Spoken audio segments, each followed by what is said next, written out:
Today, Jake and I was thinking we'd talk to you about the war president that's looking for the Nobel Peace Prize.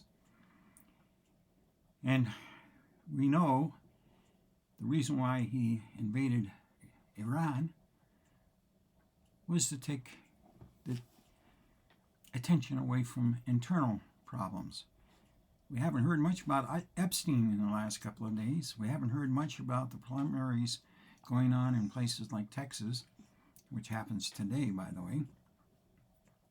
So he successfully diverted our attention from the important things going on in our country to foreign affairs. Typical. It's what everybody does when they're in trouble internally. They try to divert the attention, and he's done it very successfully. I started looking at the conflict since World War II. Korea was a 2 or 3 year police action.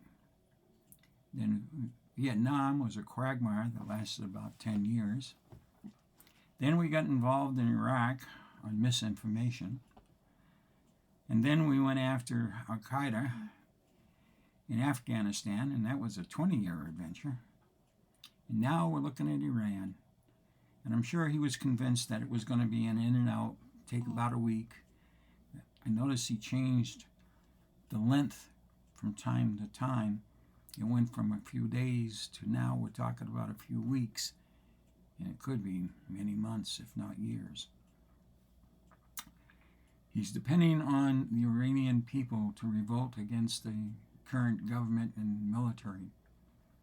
But I tell you, it's pretty hard when you're facing guns and weapons and you're with your bare hands and slogan signs to overthrow anything.